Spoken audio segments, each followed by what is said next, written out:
Quarterback Tom Brady and head coach Bill Belichick joined the New England Patriots at the turn of the century and would together create the most successful sports franchise in the modern era. But this team needed one more difference maker if it was to go down as the greatest dynasty of all time. After a pair of losses to the Giants, New England drafts tight end Rob Gronkowski, and that is where the DSFL 6 Patriots dynasty officially begins. Gronkowski's first taste of the big stage was in a thrilling shootout of Super Bowl 49. The Seattle Seahawks had a championship team of their own, led by Russell Wilson, who drove the offense a yard away from its second straight title. And after a catch by Curse, the Seahawks dynasty would disintegrate at the hands of a team beginning their dynasty. The Patriots dynasty then continued in Houston, where the team fell behind 28-3 to the Atlanta Falcons. That would set the stage for one of the greatest catches in NFL history.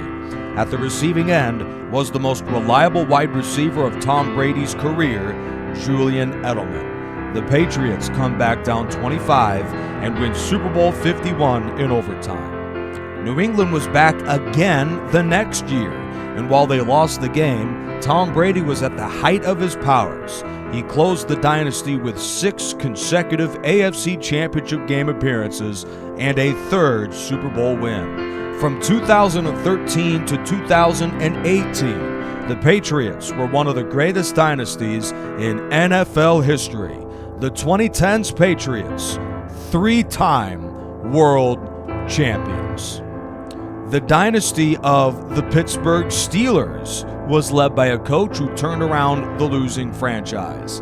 At the turn into the 70s, this NFL wasteland transformed into the Steel Curtain, and at the helm of it all was a Bill Belichick of the past in Chuck Noll.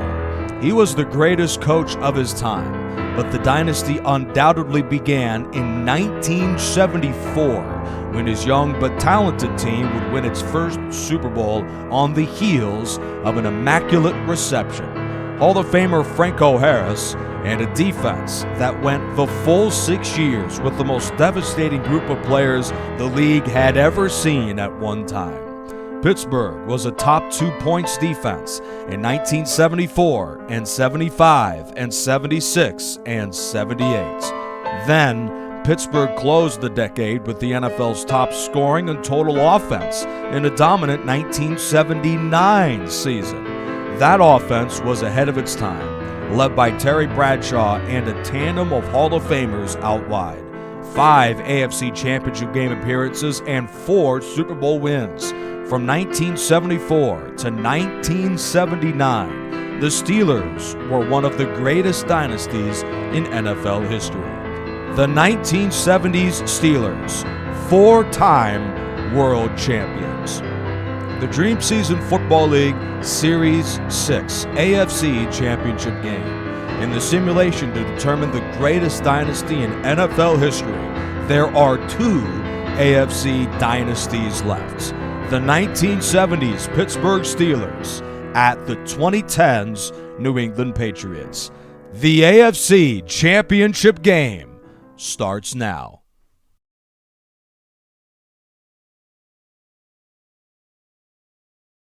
And we bring you to Foxborough, Massachusetts for a primetime battle in the AFC Championship game featuring the 70's Pittsburgh Steelers and the 2010's New England Patriots. Joined with Charger 95, Nick Rice. Tonight is Stephen Hughes, who brings you the AFC title game between these 2 legendary dynasties. And Stephen, without a doubt, the best 2 dynasties in the AFC for this season, the DSFL 6. We're talking about the top offense in the Patriots versus the top defense in the Steelers. My job today is just get some plays right compared to that Steelers-Cowboys game I was last on. But this should be an entertaining game. And let's get this going. Well, you know, Stephen, while this might be just an incredible football game, with all of the championships between the two, I don't think we'll see any game featuring this amount of talent. Now, it may be hard to move the ball at all with these conditions, just a torrential rain from Foxborough, Massachusetts, but we'll do the very best we can. Gostkowski sends the kickoff deep, and the title of the AFC to determine the greatest dynasty in this conference ever for the National Football League is underway. The return is to the 21 from Frank Lewis, and Pittsburgh brings out their star quarterback. He is the Hall of Famer in Terry Bradshaw. Terry Bradshaw, 20 touchdowns, 11 interceptions this season. I mean, he's going to be the catalyst. If the running game starts to stall out, it's going to be his arm throwing to the likes of John Stallworth to get the Steelers moving on offense. And Lynn Swann, who's been pretty good too. Inside run to Rocky Blyer, and he is wrapped up by Will Fork after a 1-yard gain. So the Steelers, we all know just how great the dynasty was throughout the 1970s for them. They had a legendary defense and a pretty darn good offense as well. Oh, yeah. I mean, like you said, Lynn Swann, John Stallworth, Franco Harris, which surprised I didn't see the first carry of the game going to Franco Harris. I mean, these are going to be the guys to watch on offense for the Steelers today. The Pittsburgh Steelers of the 1970s and the Patriots of the 2010s. Nick Rice, Stephen Hughes here from Foxborough. Quick comeback route, and it's complete for 7 yards to John Stallworth. He is the wide receiver out of Alabama A&M, part of a Steelers offense that features 4 Hall of Famers. We all know about that incredible defense, but with Bradshaw, Stallworth, and Swann, there may be more Hall of Famers in short order, but Pittsburgh has a legit offense. They're up against a team in New England defensively that have had some struggles throughout the course of this year. Steelers bring out 2 runners behind Bradshaw, including Franco Harris. They'll hand it to him inside, and Harris is denied. Wrapped up by Chandler Jones. It's a 3-and-out. That was huge, because if Chandler Jones doesn't get to Franco Harris, I mean, Franco Harris has gained more than just the first down. He's gained another 5-7 yards on top of that. That's an incredible tackle to force the 3-and-out. New England, just momentum is already going their way. A great start for them. The Pittsburgh Steelers of the 1970s come into the game scoring over 21 points per game, so they certainly had a productive offense. Steelers bring out Bobby Walden after the 3-and-out. New England deep to return. Well, it's Wes Welker, but this punt won't go anywhere as it bounces across the 50 and is taken at the 46-yard line. A short return, not from Welker, rather Julian Edelman. To the field for New England's, I'll get this guy right. His name is Tom Brady, and whether he's the greatest quarterback of all time or maybe second, he's really good, and he had a very productive season for the DSFL 6. And he also had a really good game in the divisional game against the Chiefs. You know, talk about 19 of 25, 180 yards, 2 TDs. Let's see if he carries that over into this game. He throws short in the right flat, and that pass is incomplete. New England's Tom Brady had a 4,000-yard campaign in the DSFL 6. And when it comes to the greatest quarterbacks ever, there is none with more Super Bowl championships. Say what you will about the coach, the defense that he has supporting him, and an incredible structure in New England. But Tom Brady, he just simply won. His numbers were never spectacular throughout so many seasons, except for that 07 stints. But Tom Brady had a good enough year to guide this team to the conference title game. On a 3rd and short, the first down run of 6 yards is from White. The tackle is made by Jack Lambert's. First down, New England. This is going to be the matchup to look for. The passing game of Brady versus the pass defense of the Steelers. You're talking about top 5 teams in both categories in this DSFL season. It's going to be really a fight to the finish. And the running game is going to be key to keep the Steelers on their toes in terms of their play calls. Yeah, well, that running matchup is interesting. One of the worst running games in the league is New England. One of the best teams in stopping the run is Pittsburgh. The Steelers have 2 of the top 5 tacklers in the entire league, and that being Jack Lambert and Jack Ham. It was Lambert who made the stop that time, forcing 3rd and 9. Yeah, the Jacks, they're going to be the keys to holding Tom Brady and to stifle the run game, keep Brady on his toes, and making sure that the passing game is limited. For these conference championship games, we have great and Hall of Fame runners in the likes of Franco Harris and Rocky Bleier for Pittsburgh, Roger Craig for San Francisco, Emmitt Smith, the all-time leading rusher for Dallas. Meanwhile, for New England, you have small school James White as this throw behind the back to Brandon Cooks is caught for a gain of 16 and a first down, the tackle made by Thomas. That may be the difference in the game. New England certainly may have struggles running the ball against this great defense, but the passing attack is off to a good start. Yeah, and while the 800 receiving yard receivers on this team is Brandon Cooks. He's the deep threat guy with the legs. And you also talk about Julian Edelman as the other 800-yard guy. Those are going to be the two receivers to keep an eye on. Mel Blount, you're going to have to keep things close on one of them. Yeah. 1st and 10. Patriots are just outside the red zone at the 22-yard line. He throws a slant. Cook slips through a tackle at the 10 and is wrapped up with a 4. Well, this great Pittsburgh defense is reeling on the first drive of the game. The Patriots have 1st and goal. I mean, this is a problem for the Steelers. Like I mentioned, that Chandler Jones tackle on the 3-and-out on the Steelers drive, that's a momentum builder. And Brady is the king of just taking advantage of the momentum that any team gives them. So this is huge for the Steelers. You need to stop them here to 3.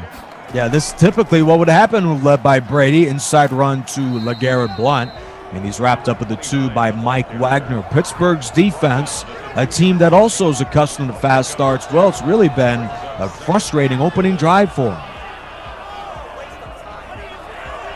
There's a look at that defense that not only is great against the run and pass, but they also are one of the top red zone defenses in the league. And on 2nd and goal, they force a 4-yard loss of White. Andy Russell makes the tackle. Just how good are they in the red zone? Well, they've given up 10 red zone touchdowns this season on 34 attempts. And, Steven, that's pretty good.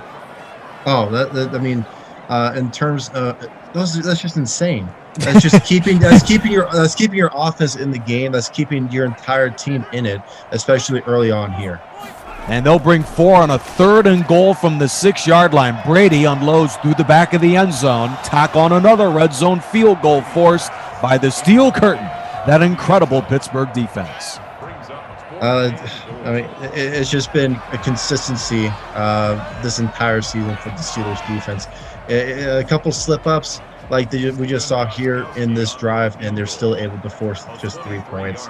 But who knows? Maybe Gostkowski misses it on the wet rain.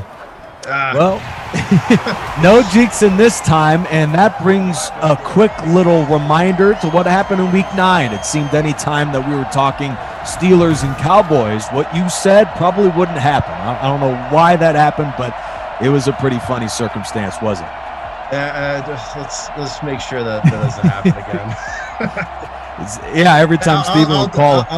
I'll take 50%. All right. All right. Yeah, you may have had some good ones. I mean, you know what? Even Tony Romo every now and then can't predict every play. So, hey, we're all in the same boat here. Frank Lewis downs the ball for a touchback. One other thing we were talking about during the pregame, Steven, is the length of these dynasties, which couldn't be more different. Yeah, exactly. I mean, with the Patriots, you're talking about 6 years, 2013 to 2018. They got 3 titles three titles based on offense and scrappy defense. With the Steelers, it's all about defense and the hard-nosed running game in the 6 years that we're capturing the Steelers team. So we just saw a run there on that first down. Let's see if that continues, or we're going to see a reliance with Terry Bradshaw in the passing game. So it's going to be interesting to see how the Steelers plan on their offensive game plan moving forward. 2nd down and 6, and they will continue to feature the run. Harris is pulled down by Jones after a gain of 3. Well, New England in this DSFL 6, they are a bit compromised as a dynasty because this season 6, features every team's greatest 6-year run. Some teams had less than a 6-year run, like Arizona. They had maybe about 5 minutes of a dynasty with Kurt Warner and with Carson Palmer. As this 3rd down pass is incomplete, Pittsburgh's going to have to punt again. But in terms of New England, they were a dynasty for, yes, this 6-year period. This was where they were at their absolute best, but they were great for a long, long time. Oh, yeah. I mean, you talk about two different eras, two different dynasties with the Patriots. I mean, with the early 2000s with oh my God. I mean, the Steelers punting game so far today has been quite a bit. Bobby Walden has just really struggled. I mean, he averages usually about 38 yards. I mean, that you're talking about like 10, 15 yards on these punts. He shanked 2 in a row now. Yep. I mean, it's given New England just tremendous field position to start these drives. And like I said earlier, momentum given to Brady is going to get taken. Oh, my God. James White inside the 10. He runs out of bounds to the 3. You don't blink before White is off and running. It's a gain of 42. Who said New England only throws the ball? It's a huge run from the tailback out of Wisconsin, James White, to a 1st and goal. That's the Patriots' game plan. Keep Steelers on their toes if you're going to throw them or run on, even on the 1st down. So it's just a complete exploitation of the defense right there. And that is a huge concern if you were on the Steelers right now. He was running 20.9 miles an hour. Not quite that fast for White on a 1st and goal, but it's a 3-yard touchdown as he's in the end zone to continue a dominant 1st quarter for the Patriots. Just incredible blocking from the offensive line. I mean, everybody's doing their drop off. But look at 62 making that run to the left side to go. I think that was Jack Lambert. And White's just, it's daisies and freaking roses to the end zone. That's just incredible. Again, concerning for the Steelers because you're letting this game slip out of your hands quickly. It's already a 2-possession deficit. If you're Mike Tomlin and inside, or Chuck Noll, however you want to put it, you gotta reset and bring the troops in to make sure that things get fixed and fixed quickly. Yeah, so Chuck Noll and the Steelers really took pride in stopping the run on defense, but this year they were a slightly better passing defense, 2nd best in the entire DSFL 6 because they have Hall of Fame talent all over that secondary, Mel Blount and Donnie Shell. But so far that defense has had very few answers against New England. Maybe a 1st down or 2 by Bradshaw and company could turn this thing around. Here's the kickoff from Gostkowski, and it sails into the end zone and is down for a touchback. 10-0 New England. Nick Rice, Stephen Hughes. In the AFC Championship game, you couldn't have asked for a worse start from Bradshaw in the offense. Pittsburgh takes over at their own 25 with the sort of conditions that we are facing today. It also makes for a somewhat understandable slow start for the Steelers and really the Patriots throwing the ball largely Bradshaw in the 1st quarter. He takes off and runs here, 10 yards, and just short of the 1st down. Yeah, I mean, Terry Bradshaw, we're going to have to see some efficiency in the passing end. I mean, that's where, he got the franchise record, 399 yards in that wild card win against Denver. I mean, obviously he's going to be, he's one of the modern quarterbacks with the ability to be mobile, but the arm, where are these catches? There's one right there. Yep. There we go. That's what the Steelers need to build momentum on the passing game as well. The running game, as long as you can balance it to mix it up, then you're going to keep the Patriots on their toes and advance down the field. And that's what the Steelers desperately need right now on this drive. Well, in the 1st quarter, it seems like the rain is only falling down on Pittsburgh. Not only has the offense gone back-to-back drives, stagnant without a 1st down, but we just saw a look at the fans. All of them were wearing short-sleeve shirts. Do they understand it's freezing and raining out there as that throw is knocked away by Stephon Gilmore, incomplete? Yeah, so these fans are crazy. It's Boston. It's Boston. Come on. Fair enough. I've never been to Boston until obviously I'm standing here in the Boston rain right now, but this is apparently one of the craziest fan bases in the NFL. The throw from Bradshaw is complete to Swan, and he is wrapped up at the 45. Now, me and Stephen may have a different opinion on the greatest or the most crazy college fan base, but in the NFL, Boston's right up there. Oh, yeah. And And going back to just that last play, I mean, it's interesting that for Lynn Swann and John Stallworth, they ended the season with this almost the same amount of catches, but John Stallworth being the big play guy, having 200 more receiving yards than Lynn Swann. And it's just interesting. I'm curious where that deep threat play is going to come, and maybe we'll see it in the second quarter, because that should be the last play of the first. Yeah, Pittsburgh this year has really struck the long ball, especially in the playoffs, with John Stallworth. In a win against Denver, the wild card game, he had a 68-yard touchdown catch, and that really broke the game open. They're going to need to play like that, as at the end of one, New England leads the ball game 10-0. So now as we switch sides, the Steelers will move from left to right of your TV screen to start the second quarter. Rocky Bleier is off and running, and who needs a big play in the passing game when Bleier rips off a run of a dozen and a first down for Pittsburgh? Well, Bleier, I mean, you can say he's like the second or third string running back, but the dude's averaged 5 yards per carry this DSFL season. So he's a big play type of guy. Puts up 12 right there. It'll be interesting to see how the Steelers work around the running backs, whether it's Blair, Franco, or Pearson. Yeah, this is a team that's used all three at certain points this year. The throw to Lewis is incomplete. It is a little interesting early in the game. We all know Bleier is pretty good, but the Hall of Fame runner is Franco Harris. Oh, yeah. I mean, we're talking about the immaculate catch. Immaculate reception. Reception, that is it. So, no, it's everybody thinks of Franco Harris, but Rocky Bleier, keep an eye on him throughout the remainder of this one.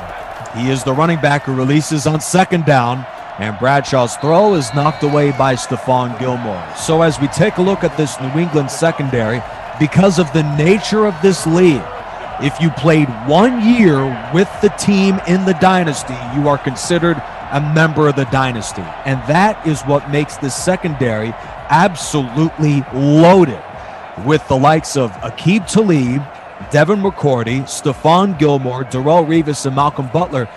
Only a few of those played more than one full season with the Patriots in the dynasty, but they are continued as a member of this defense, which has played well in the playoffs. Bradshaw on 3rd and 10 goes deep against that secondary, and it's a first down pickup to Lynn Swann.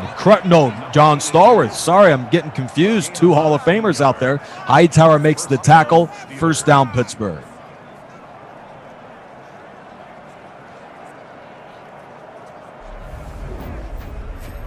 And what really helped Bradshaw on that throw was the incredible pass protection. There was almost no Patriot on the screen on that throw from Bradshaw. And that brings up a 1st and 10 at the 12. What a drive for Pittsburgh since the slow start to the game. Great protection again for Bradshaw. My goodness, he finally throws, and it's deep in the backfield. And the pass to the tight end loses 3.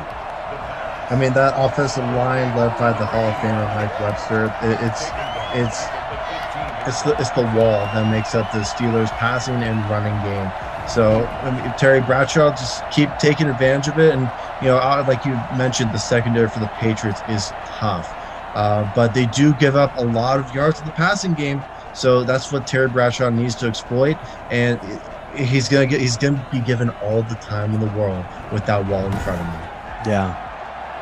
There's certainly an aggressive secondary led by Darrelle Revis. They'll give up a big play, but they also are among the league leaders at interceptions. Bradshaw with the straight drop throws out of bounds. Certainly the secondaries look a little better than advertised early because of the conditions. We'll see if that continues later in this game. But New England has all sorts of talent. Make no mistake about it, their defense is not half bad. No, not at all. I mean, clearly, just look at the first 2 drives for the Steelers. 3 and outs. And now finally some momentum is building for the team. But this 3rd down is going to be huge. It's going to be a field goal, first down, or a touchdown. 3rd and 13. They get a first down at the 2. Bradshaw, he has so much time, he may as well check his Facebook feed. He finally takes off to his right. Bradshaw's at the 10, then loses the ball near the first down marker. They rule him a yard short. Well, so much for that vaunted Patriots defense. They can't seem to rush this guy on this drive especially, but luckily for them, they were able to stop Bradshaw a half yard short. Yeah, no, and I thought Bradshaw had the speed to get the first down, but the Patriots were able to close it on him right before he got the first down. So,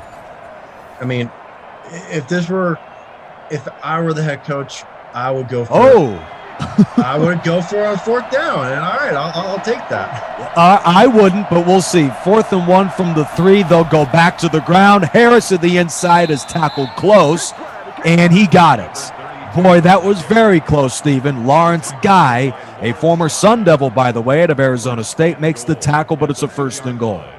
It's a gutsy call, but I love it. Down 2 possessions, you need a touchdown here, and what a great call to get the first down.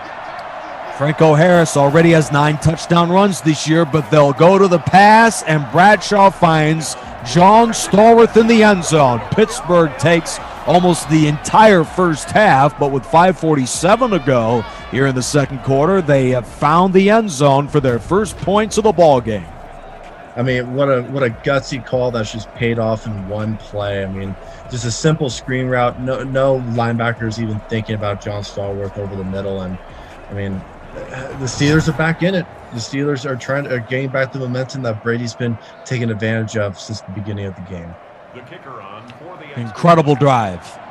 Steelers bring out Roy Jarella for the extra point, his 39th PAT of the season, and he has made all of them. As Pittsburgh goes 14 plays, they converted a few third downs and a 4th and 1 inside the Patriots 5, and Pittsburgh has scored their first points of the game. Meanwhile, as you see the Patriots, one interesting notable going forward is that New England's is 9-0 at home this season. Here at Gillette Stadium, they have been unbeatable so far. We'll see if Pittsburgh can wipe them out from an opportunity to advance to the Dream Bowl as Edelman returns to the 30-yard line. Stephen, the Patriots won all 8 regular season home games and then used the last-second go-ahead Gostkowski field goal to win their last home game, the divisional playoffs to Kansas City. Yeah, you talk about Madden being a simulation. It is very much the case. The Patriots during their dynasty were unbeatable at home, and you look back to all the AFC title games that they had, against Jacksonville, against Indy. They're just complete dominations. The Patriots have come out, and the home fans, those maniacs, those are Patriots fans, were just they would give the team hope, and Brady just feeds off that and feeds off again momentum. If the Steelers get another turnover or another 3 and out, Brady's going to eat that up. Yeah. 2nd down and 2. Brady from the shotgun guns it short to his left. There's Rob Gronkowski, who was run out of bounds at the Pittsburgh 48. That's 13 yards in the first down. So to continue that point, Stephen, the Patriots, they were so good for such a long period of time, it almost made fans frustrated. Like, I just want to see somebody else beat this team for once, especially in that division where New England absolutely took Miami, Buffalo, and the New York Jets to task. It was not even competitive for 2 decades. Brady leaves, then all of a sudden it seems the rest of the division got pretty good. But when this dynasty was at its best, there wasn't a team that seemed to come close to these guys. No, the Jets have been mediocre for how long now? The Dolphins, they haven't really been able to fix things up since Don Shula left. And for the Bills, they had that great run in the early 90s, but they never won a Super Bowl. Now I think they would be one of the better teams in the NFL going into next season. But during this dynasty, it's all Patriots. I believe there are some seasons where it was the Patriots at like 13-3 or 14-2. Yeah. Everybody else would be below 500. So it's just a complete 180 in terms of the competition that we're dealing with, between the Patriots and the rest of the AFC East. Yeah, it's like college football in the Pac-12. It's Arizona State, a huge gap, and then everybody else. 3rd down and 4 from the 42 of Pittsburgh against the Steeler blitz. Brady finds his man, James White, who gets close, but not close enough. Wrapped up on the Hall of Famer Donnie Shell, and that lengthy Patriots drive, it may have just ended at the 40 here as they face a 4th and 2. Donnie Shell, man, he's just a huge player for this dynasty in the 70s. He is a Hall of Famer, two-time Pro Bowler from South Carolina State, and makes a huge play here. I'm curious what the Patriots going to do. We're at the 40. They got to punt it here, wouldn't you think? You would think, but I thought they would have settled for the field goal the other way for Pittsburgh. They're going for it. New England has converted 57% of their fourth downs this year. White crawls and White got it. As you take a look at the numbers on the ticker, Stephen, that's an impressive run, but he has had an impressive first half running the football. The touchdown drive that the Patriots had, it was all him. I mean, it was the 43-yard run, and then this the little 2-3-yard scamper into the end zone. So he's been a huge player, just taking over the Steelers' rushing defense so far. Brady throws the quick cross to Cooks, and he has run out of bounds with the first penalty flag thrown of the day here at the 30. And it looks like the Steelers have just given up extra yards on the end of that run. 13 extra yards to Donnie Shell. We just raved about his excellence at safety. Well, how about a huge mistake from Shell? And now a 1st and 10 deep in the red zone. Yeah, I'll say it once, say it again. It's momentum. They get the first down on the fourth down conversion, and then you just got to take over. You're going to get 13 free yards on the unnecessary roughness call. What I'm thinking here is a touchdown from Brady and company. 1st and 10 from the 13. We'll see if Steven is proven right. He throws the quick cross, and Cooks, he's wrapped up by Blunt to the 3. Just to wrap up our point on these two dynasties, if there is any team in the history of the AFC that could defeat New England in their heyday as a dynasty, it would be potentially the 70s Steelers. The Patriots in the 2010s won 77% of their games. Guess who else also won 77% of their games? Pittsburgh. Martellus Bennett, touchdown New England. The Patriots poured on with 2:57 to go in the half. The two tight end set that Belichick has loved, in Gronk's early days with Aaron Hernandez, in this DSFL season with Gronk and Martellus Bennett. And now with the real-life Patriots, you got Hunter Henry and then Jonnu Smith. The two tight end set is Belichick's bread and butter, and yet again, it's proven successful during this DSFL season. And Brady finds him, who didn't have a single touchdown catch the entire DSFL 6 until now. And it's with 2:57 to go. Brady gets all sorts of applause from nobody. They don't want any part of Tom Brady. 17-7 New England's. And, that also goes in part of his personality. Tom Brady, yes, he's a pretty fun, interesting guy, but he's also boring and methodical with the TB12 method. He was one of the most dedicated players. Say what you want.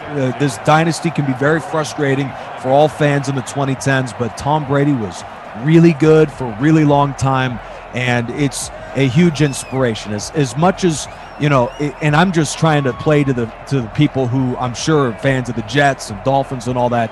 Tom Brady, you got to respect a guy picked 199 to win 6 Super Bowls, to go to another team and win it with the Bucs as well. Here's the deep slant to Grossman, and a gain of 15 and first down. Absolute respect for a guy that was a class act and just earned it the hard way, going from unrecognized in high school to the most accomplished player, arguably, of all time.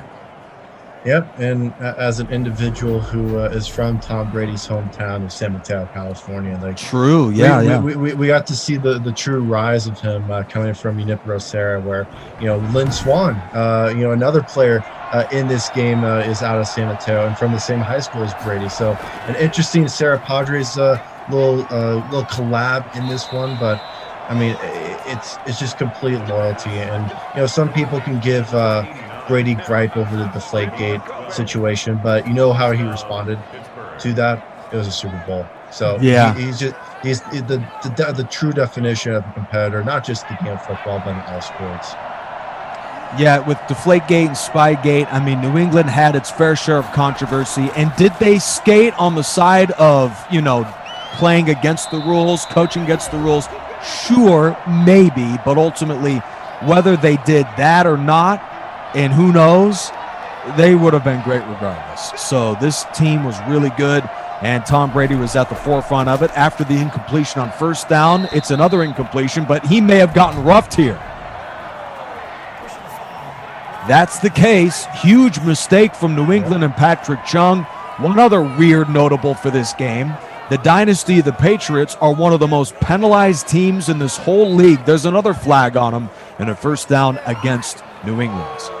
I like the play call with putting the pressure on Terry Bradshaw to get the ball out quick and force and maybe make him a mistake, but you can't make that late hit on the quarterback like that. It's not the 1970s Patrick Chung, it's 2010's, baby. Yes, good point. One flag each way here in the first half. Bradshaw throws and finds the tight end again, Benny Cunningham, for a 6-yard gain, and Pittsburgh has taken some time here late in the half. It will be interesting to see whether the Steelers try and chew up clock here or go with the no-huddle.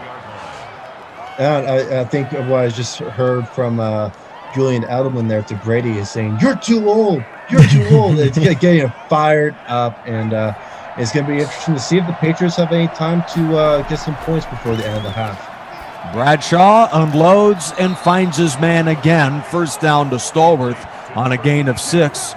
Well, Terry Bradshaw was pretty darn old late in their dynasty. He was in his mid-30s. But in the 70s, Pittsburgh's Terry Bradshaw, Hall of Famer because of his excellence too. We all know how great they were running the ball, but they are a passing threat. You're just outside the red zone. 1st and 10. The old man has the ball at the 21-yard line. It's Terry Bradshaw. 1st and 10. He is under pressure and just throws this one away. Incomplete. Yeah, you can see up there it was 10 of 18 for 78 yards. Just not a lot to work with compared to what he was able to do against Denver in the wild card game. Almost 400 passing yards, just 78, and we're almost at halftime. So that's just a job well done so far from the Patriots secondary to stifle Bradshaw. Yeah. 2nd and 10. A 4-man rush. One's coming after Bradshaw, who throws to a wide-open Stallworth for a gain of 5. As Pittsburgh has 53 seconds and all 3 timeouts. Plenty of time to work with, but a critical 3rd and 4 as Pittsburgh would love nothing less than to give the ball back to that high-powered New England offense with 3 timeouts. So they need the 11. 3rd and 4. Bradshaw drops 5 to the 25-yard line. He throws deep downfield and finds his man. It appears Randy Grossman made that grab. Timeout is called by Chuck Noll as Grossman is down to the 1. 1st and goal. They're up on the ball quickly. Deep back is the Hall of Famer, Franco Harris, and he is stuffed. Timeout, Pittsburgh. Yeah, it seemed like the wall was penetrated for sure. It just seemed to have just no protection for Franco Harris there. We'll see if they hand it to him on 2nd and goal. Indeed, they do. Harris to the inside, slips through at the 2. Touchdown, Pittsburgh. Franco Harris, well, he is an absolute nightmare to tackle in the red zone as the 240-pounder found the end zone from a few yards out.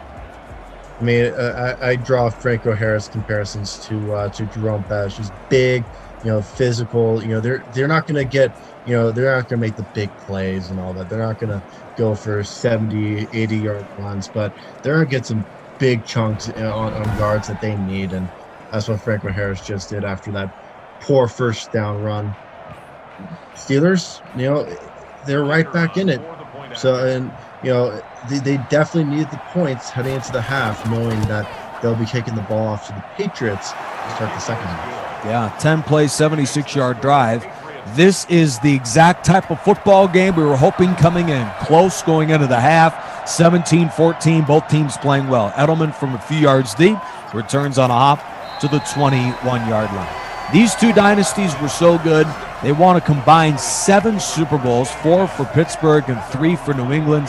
And in terms of just how great both of these dynasties were, at one moment they had the NFL's best offense, and at one moment they both had the NFL's top 2 scoring defense. And Pittsburgh did that multiple times. So these two teams in their dynasty, they were absolutely dominant. Brady's incomplete on 1st and 10.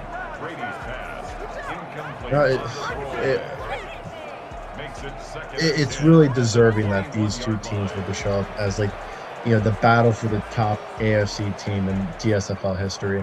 or at least in this season. It'd be the 70s Steelers against the 2010's Patriots.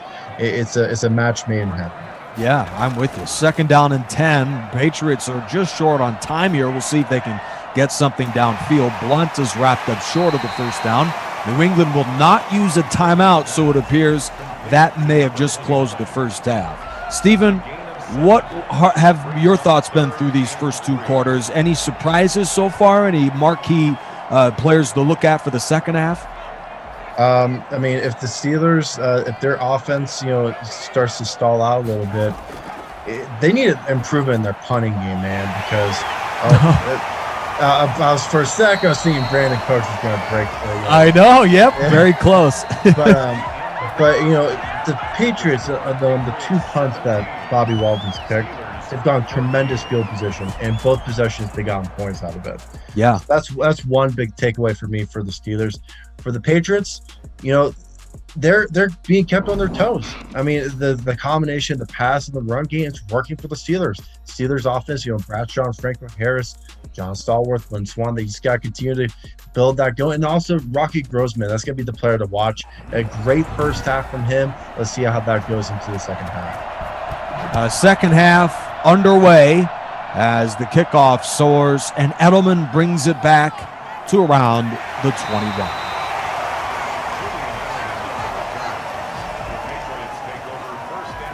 So we're back at 17-14 New England, and for the Patriots, their fast start was led by the running back James White out of Wisconsin, the very runner who had a relatively disappointing regular season, yet a dominant playoff run, especially in the conference title game today. Brady off his back foot throws over the middle. Cooks was pretty darn good in the 1st half too. Let's look at his numbers, Stephen. How about nearly 105 yards in the receiving game for Cooks, the slot from Oregon State? Big play guy, like I mentioned, he's going to be the guy that's going to get 20 yards, 30 yards per catch. So far, that's been the case. I mean, that's it. Mel Blount, I was going to say, like Mel Blount and these quarterbacks, they really need to keep an eye on him in terms of making that 15, 20-yard catch. White, 9 for 64 and a touchdown. That's pretty good, too. Zach Valentine, backer out of East Carolina, makes the stop for Pittsburgh. The Steelers' defense, in their dynasty, they gave up 13.5 points per game, but they very rarely met an offense like this in any sort of playoff game. New England's playing very well against this defense. Another 1st down run, 7 yards inside to White. Of all the runners, Stephen, for Pittsburgh to struggle against, the last guy you would anticipate would be this guy.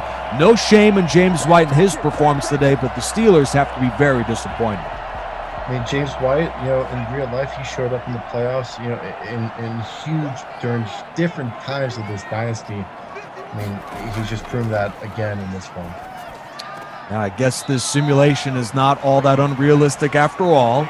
It's a 4-yard gain because, I mean, we all know sometimes in Madden, it gets kind of crazy, like what teams win and what teams don't. I don't know if you know much, but it seems like sometimes Madden almost wants you to lose when your user playing it, and that's not really all that much fun. So it's really cool to see these dynasties stand the test of time and make it to the Final Four. Joined by San Francisco and Dallas out of the NFC Championship.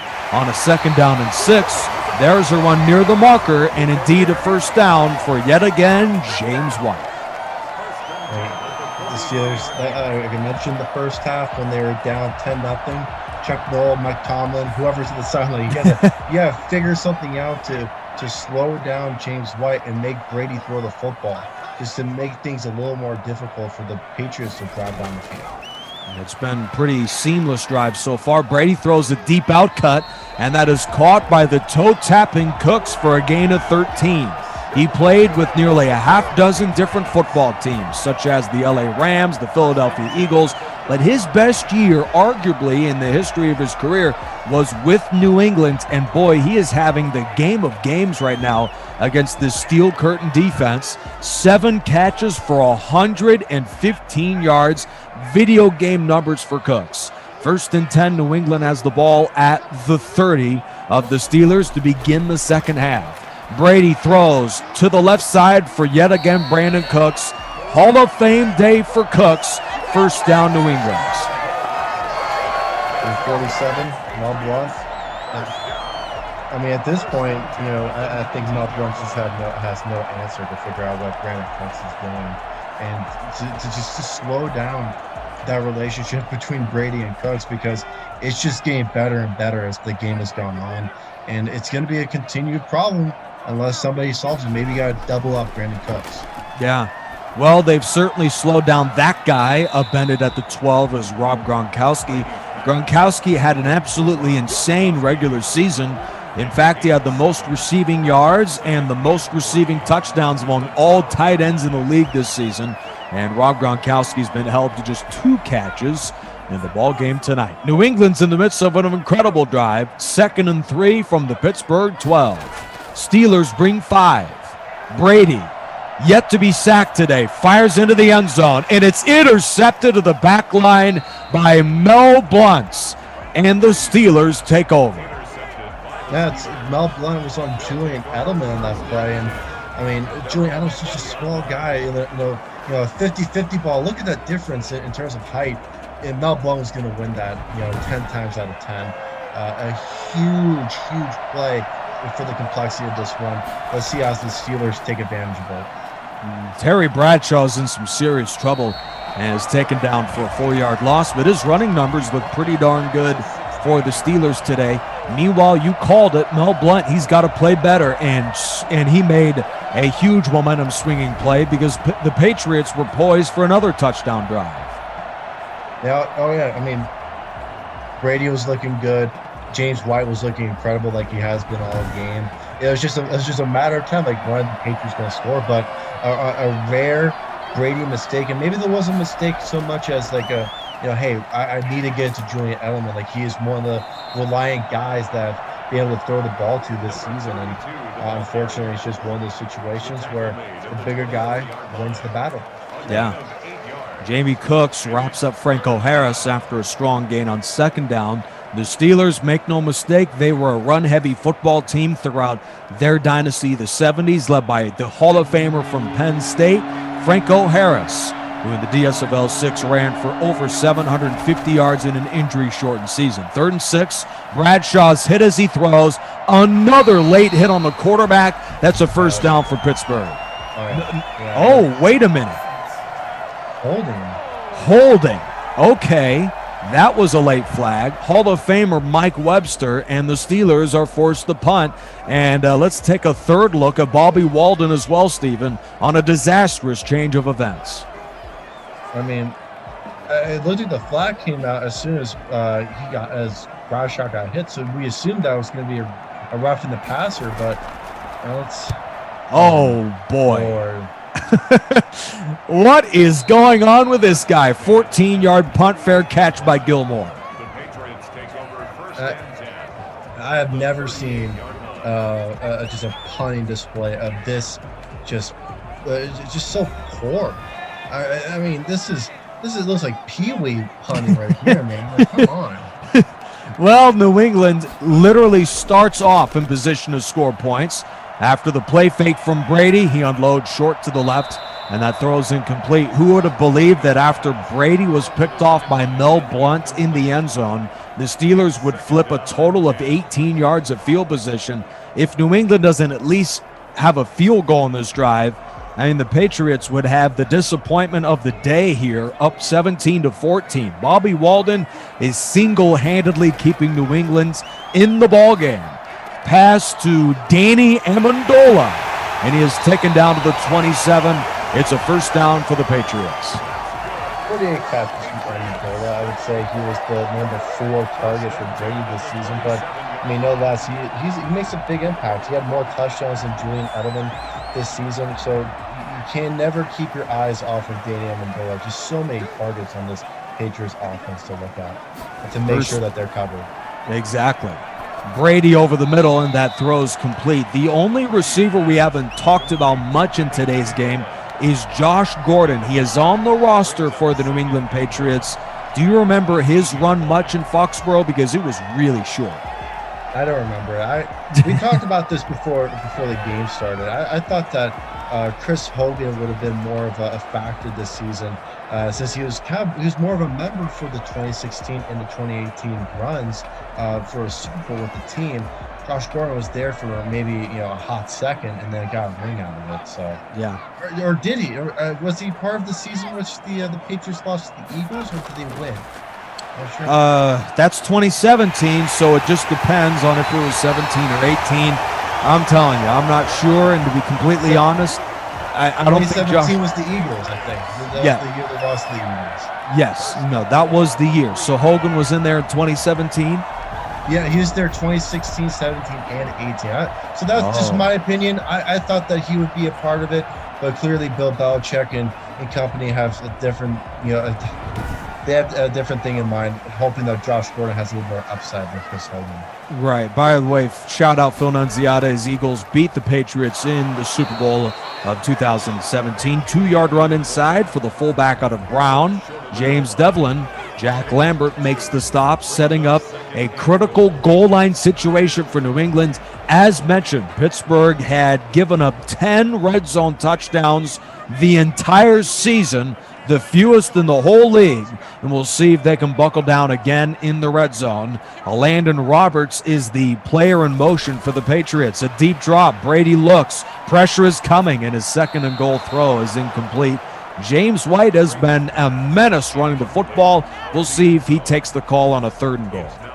I was curious why they went with the pass call on 2nd down. I thought they would try to just go for that 1 yard on 2nd and goal, and worst come to worst, they have pass on 3rd. So now for the Steelers, you got to think that the pass play is coming right here, no matter what, especially with those 2 wide receivers out to the right. Yeah, Edelman and Cooks. They'll go to the ground. James White with a head of steam is in the end zone. Touchdown, Patriots. Good fake, Belichick. Yet again on the DSFL radio. I mean, James White. I mean, he does a great call. Make it seem like this could be a pass play, a little slant play, maybe for Edelman and Cooks. And no, let's fake him out. Hey, let's go to the guy we've kind of relied on for the most part in this game, and he's given the Patriots all the answers that they need to be successful in this one.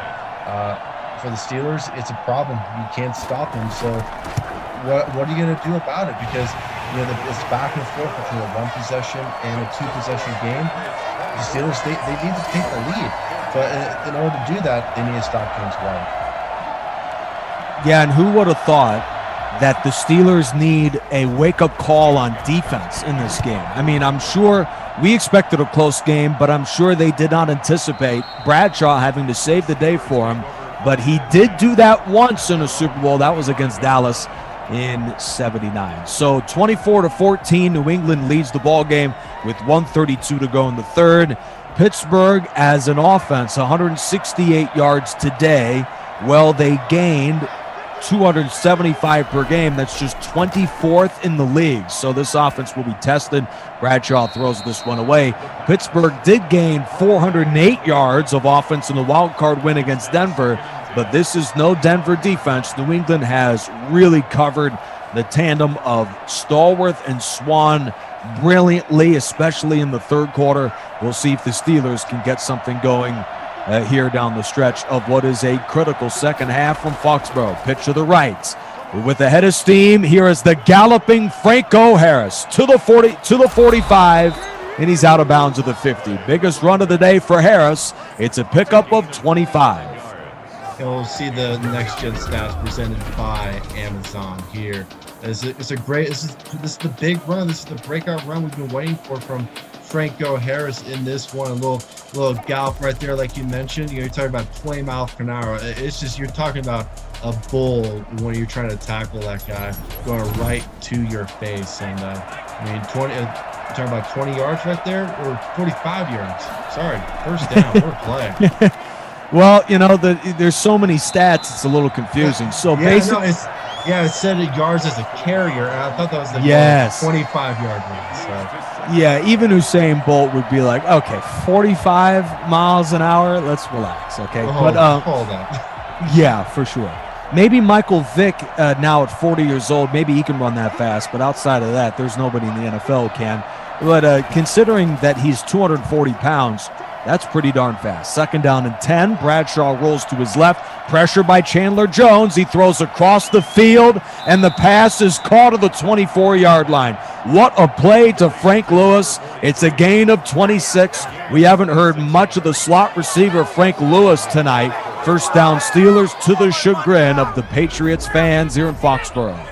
These big plays, it's huge. They're taking up low amounts of time. They're giving the team some life. Just hey, like we're still in it. The offense is still able to exploit this secondary that was ranked among one of the worst in the DSFL. Let's see where this takes them. Harris sidesteps the defense. He's at the 10 and is run out of bounds at the 2. Well, this running game has turned around. Back-to-back 20-yard runs for Franco Harris. This is the offense that we saw in the regular season with a powerhouse running game led by the Hall of Famer Franco Harris, and he has put together a wild third-quarter bonanza on this important drive for the Pittsburgh Steelers. I mean, the last 2 runs going for 20-plus yards. I mean, what more can you ask for from this guy? And like, oh, wow, what a fake and what a touchdown. Yeah, from Sidney Thornton, the fullback, with his first ever DSFL 6 touchdown. And for the AFC Championship, we've got a good one from Foxborough as the Patriots' lead has been trimmed to 4. I mean, I like I said, fake. I mean, I thought that ball was going to Franco Harris, like no matter what. But instead, they fake everybody out, go with the fullback. In shock. Sidney Thornton, from Northwestern State in Louisiana. He's had 2 carries all year.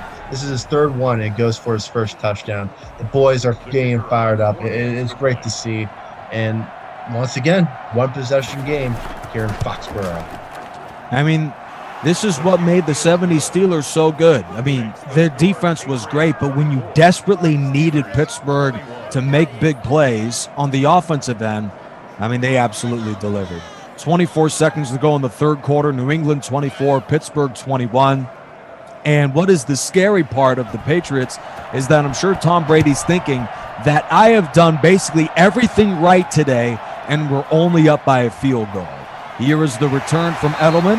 He is spilled by Dirk Winston at the 22.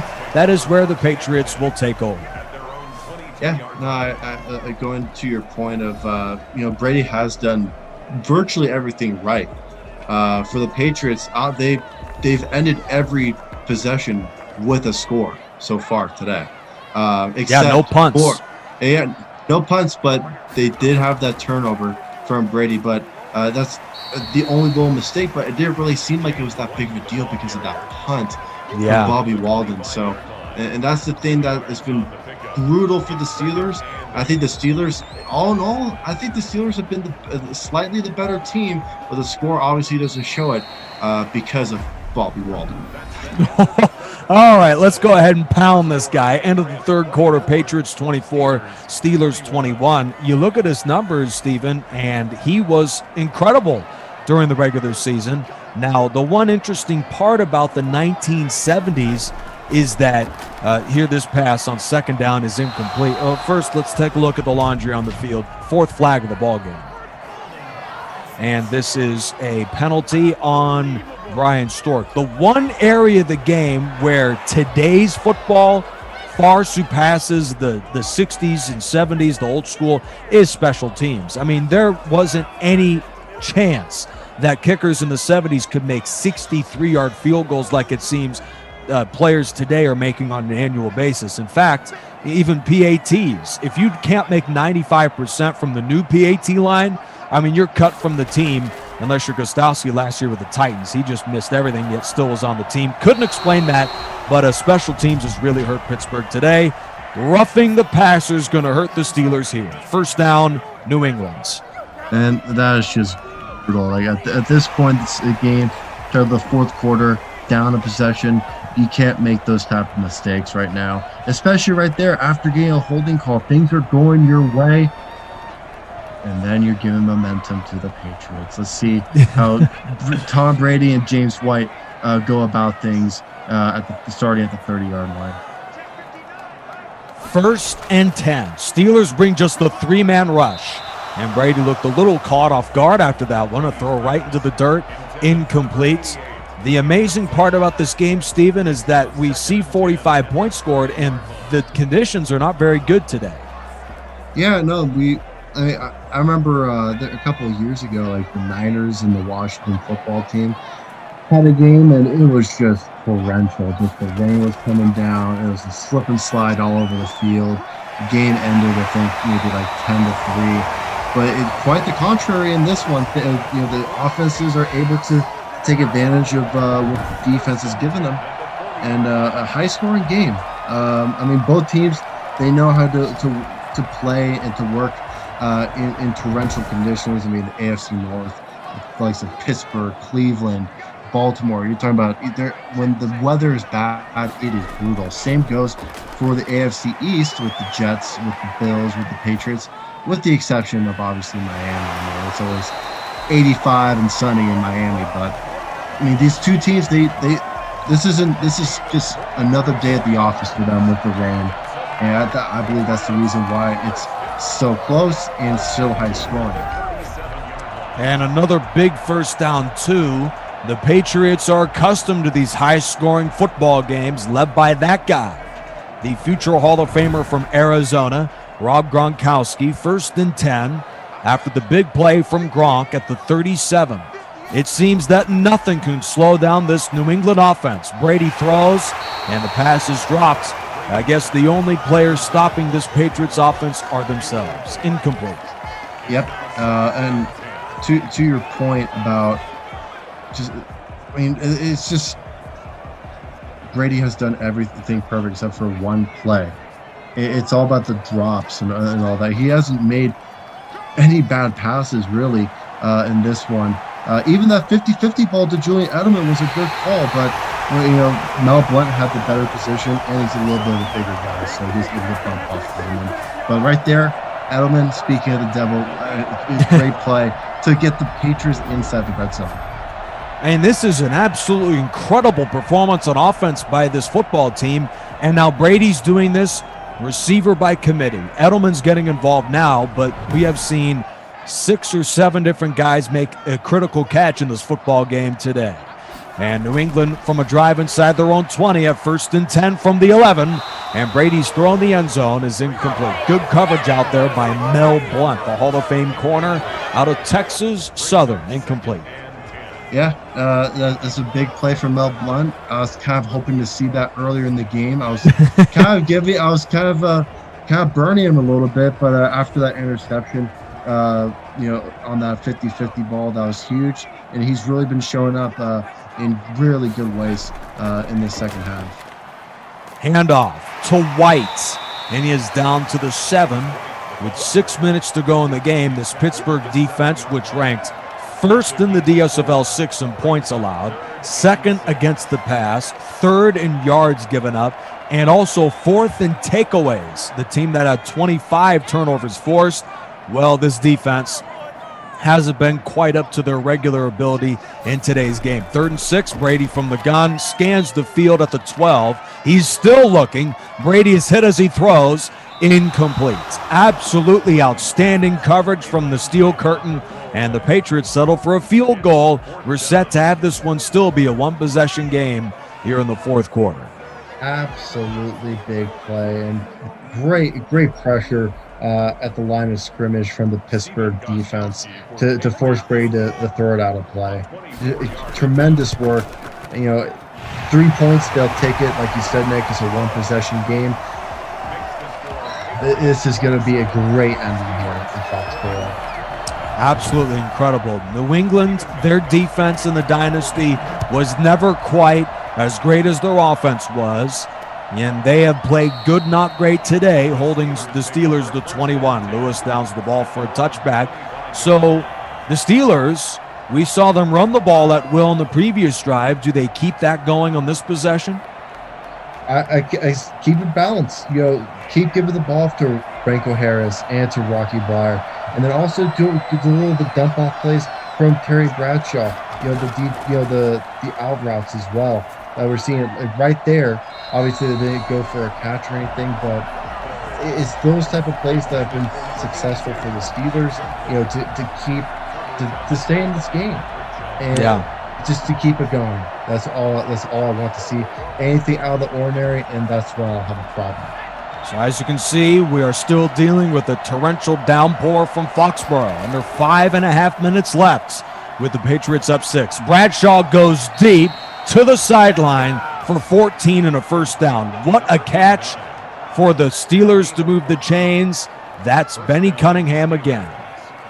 Yeah, no, Benny Cunningham, a name that we mentioned once or twice in the first half, and then the tight end to go to in terms of Terry Bradshaw out of Clemson. He had 3 touchdowns, 610 yards, but it's clear he got the 2 feet down. That's honestly a poor challenge from the Steelers, not for the Steelers, for the Patriots. You're gonna lose a timeout in such a crucial stage in the game. And yes, indeed, that's the case. We've seen some sloppy penalties from New England too, so it's been a little uncharacteristic. But the Steelers have 5:24 to go here in the football game. It seems almost too much time for the game to come down to this drive, but you better believe that if Pittsburgh is forced into a 4th down, considering they're punting here in the football game today and how good their offense has been, they may just go for it. And the Steelers certainly are a long way away from that. With a 1st and 10 of the 39, Bradshaw rolls to his right, and he takes off again to the 50 and slides to the 47. A flash to one of the great Steelers of all time running the ball right before Ben Roethlisberger. I'm drawing a blank on his name, but he's looking like a dual threat today. Terry Bradshaw, 1st down Pittsburgh. He's looking like a little Patrick Mahomes out there, keeping the play alive, being mobile. Obviously, I doubt that we would have saw that in the 70s, but we're talking about today's day and age. We're talking about the DSFL. Times have changed, and look at Bradshaw being mobile. And with the flag thrown, the catch is made inside the 5.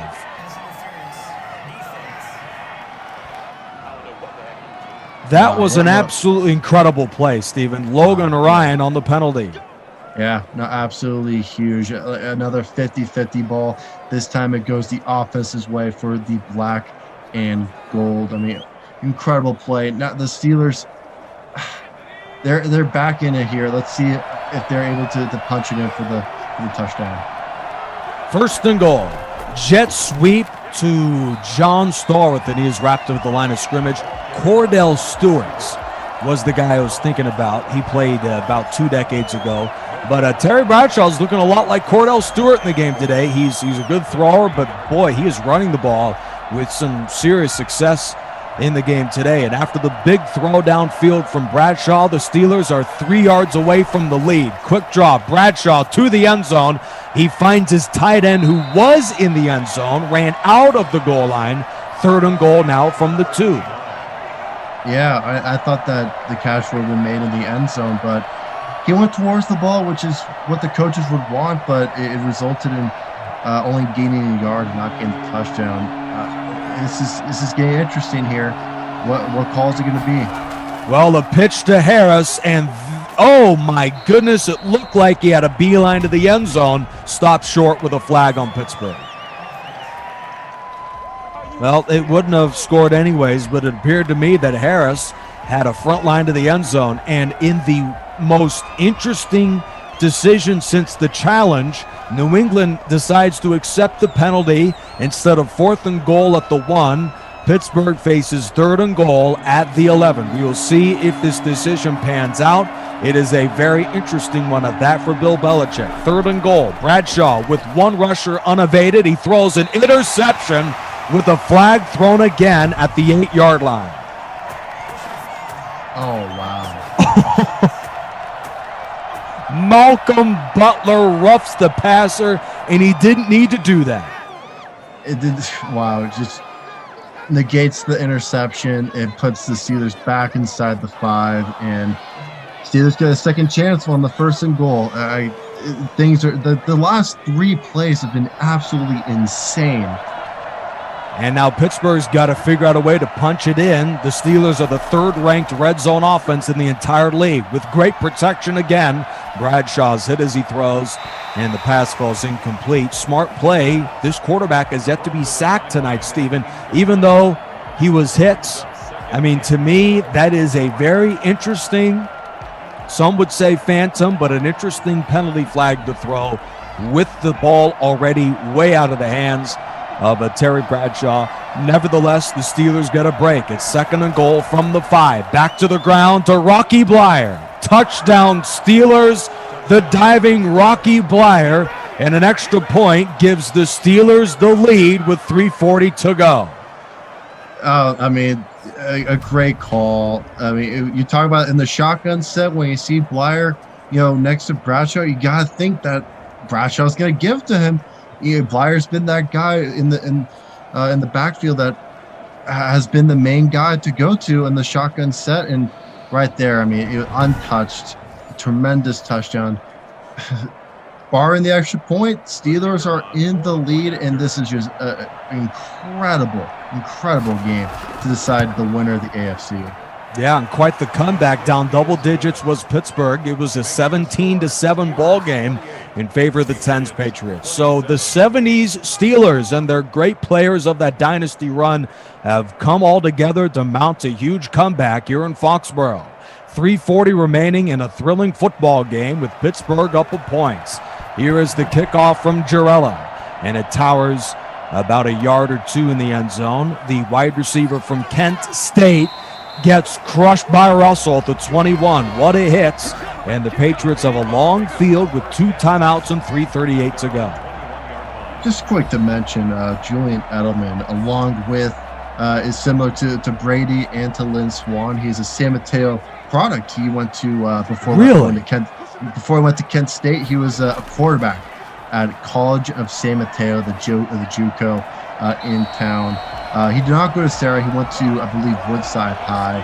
So he's repping the Peninsula area. Very proud. But interesting. Let's see what happens here on this challenge from Pittsburgh. I'll go back to Julian Edelman in a second. Okay, well, by the way, what a catch by Rob Gronkowski. Looks good to me. Catch of the day there on the sideline, Stephen, to Rob Gronkowski. Pretty good. I didn't see that first angle. The second angle was a little tough. I saw he got that right foot down. The left foot was down, but was the toes on the line? I couldn't tell. Well, they said yes. Yeah. I couldn't tell, but it's an incredible one-handed catch. That's just typical Gronkowski. It was similar to him catching that ball out of the helicopter just recently at the U of A Stadium. So he just made it look so easy and effortless. 1st down and 10. By the way, Julian Edelman is one of the 4 receivers in the ball game. He is slot to the right. Brady with the deep drop on 1st and 10, shoots it deep, and yet again there's Rob Gronkowski. A Hall of Fame day for the Patriots tight end. 1st down New England with 3:28 to go in the game. We mentioned that the Pittsburgh defense, I mean, they kept them pretty sound for the most part, but with these deep plays, Gronk is separating himself from these Hall of Fame linebackers and putting himself into the secondary. And the secondary guys, they're so small. I mean, Gronk is the reason why he's one of the most dominant tight ends in history is because of his size. And to being able to just body up against these small DBs and these safeties. And he's just been in full force in the second half. Yeah, what a game overall by the Patriots offense. In fact, this will go down potentially as the worst defensive performance all time by the Steelers, not just this season but ever in this DSFL series. And with a 1-point lead for the Pittsburgh Steelers, the defense is reeling again in the 4th quarter. 2nd and 10. Brady is back to pass. 4-man rush. He throws deep off his back foot, and that's knocked away at the goal line. What a throw falling down from Brady, but it's incomplete. Okay.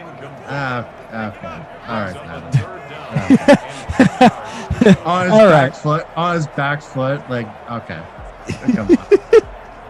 Well, before we rail him too much, I want to hear your Julian Edelman story, but let's first look at this 3rd down and 10 from the 47. With the Steelers' defense desperate for a stop, Patriots this year are converting 39% of their 3rd down tries. Great protection. Now the pressure's coming from Joe Green, and Joe Green's got him. The Hall of Fame defensive tackle makes the play. It's the first sack of the game for any defense, and a 3rd down stop for the Steelers. It's Mean Joe Green. I've been hoping I would say Mean Joe Green at some point, and finally I have. It's just a Hall of Famer, man. Just doing the dirty work. I love it. Just love to see it. And what is going on here? Patriots, they feel they may not get the ball back. 4th and 19, they'll go for it. Brady looks. Pressure's coming again, and he cannot get the ball past the line. The Steelers' defense waits until the final minutes of the game, then shuts down Brady and forces the turnover on downs. An interesting call. I thought just played the possession game and all that, but they go for a 4th down, and it works out poorly for them. And I mean, right now the Steelers just trying to take advantage of them. But quickly, for the Julian Edelman story out of Woodside, quarterback at CSM. He is actually a quarterback at Kent State. I feel like some people do know that, but I mean, you see a lot of quarterbacks in the college game transition becoming wide receivers or tight ends in the NFL. Tight end, and the prime example right now is Tim Tebow, as he signed with the Jaguars just recently. Exactly. For those of you listening in the future, yeah, you may be laughing now, but it's actually happened in the year 2021. 2 minutes to go in the game, and the game comes down to this. 2nd and 6 from the New England 40. It's Pittsburgh by a point. The Steelers have a chance to clinch the game right here. Inside run to Harris. He is wrestled down by Hightower at the 36. And make sure for the New England Patriots, if they do make the stop with the timeout, that Brady's ready, because this team has very little time left with a 1-point Pittsburgh lead. Draw to Blyer. He picks up the 1st down, and the 1970s Pittsburgh Steelers are celebrating on the sideline. The Steelers did it with defense early, and Rocky Blyer caps the win and a thrilling 4th quarter comeback. The 70s Steelers are going to the Dream Bowl for the first time in its history. Oh my God, just what an incredible game. I mean, everybody, I bet the viewer, you guys were thinking the Patriots would have this, but the Steelers just kept grinding, even as they've given up more than double the amount of points they've averaged all season long. It's just incredible to see that the Steelers were able to come back to hold Brady in the biggest drive of this game, and the Dream Bowl, baby. It's going to be an amazing game with the Pittsburgh Steelers. Such a class organization. Nothing but respect for them. And for the Patriots, they played an amazing game, but it came down to timing. Who was going to come up with the biggest play? And the Steelers did, both on offense and on defense. What an incredible game. Chuck Noll got himself a tan before he went to the AFC Championship today. But the Steelers, with no timeouts for the Patriots, have clinched the game. Stephen Hughes, who would you say is the player of the game? I'll give you a couple of choices. Terry Bradshaw, quarterback. Franco Harris at running back. John Stallworth at receiver. He played pretty good. And Mel Blount at corner. Who would you say is your player of the game?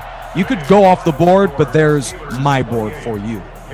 I'm going to go with Franco Harris with the 2 touchdowns. I mean, Bradshaw, it's definitely a coin toss between Bradshaw and Franco Harris. I mean, Bradshaw set them up in the red zone so many times. Franco Harris was able to cap it all off, to give them the touchdowns needed, to keep the Steelers in the game, to not just hold on, to hold for a field goal. Franco Harris, what a game. I mean, there are a lot of recipients. Rocky Blair had a tremendous game as the second string running back as well.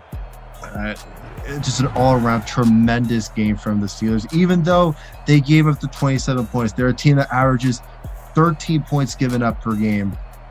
They still were able to get it done. Yeah, Yeah, the best scoring defense in the league gave up 27, and if it wasn't for a couple of plays here or there, bounces here or there, it would have been even worse. That does it for today. I'd love to get your thoughts, Stephen, of the big game in the future, but first, the conference championship of the AFC is decided. The 1970's Steelers win the game 28-27. Until then, Stephen, what are your final thoughts of what was an incredible game? I mean, it came down to the fourth quarter, and that's what you expect out of the great football games. This game is by far going into the books as like a top 5 DSFL postseason game of all time. I mean, I like it. Everything into it. You have the mistakes, you have the big plays, you have the pivotal moments that you're thinking, one team's gonna win, and the next second the other team's gonna win. So in my opinion, this is a top 5 DSFL game of all time. Well, certainly appreciate it, and Franco Harris earns the player of the game for the AFC Championship. For Stephen Hughes and the rest of our crew, I am Nick Rice, Charger 295, saying so long from Foxborough, where the Steelers come all the way back, and they are Dream Bowl bound. Pittsburgh 28, New England 27. Good night. Oops.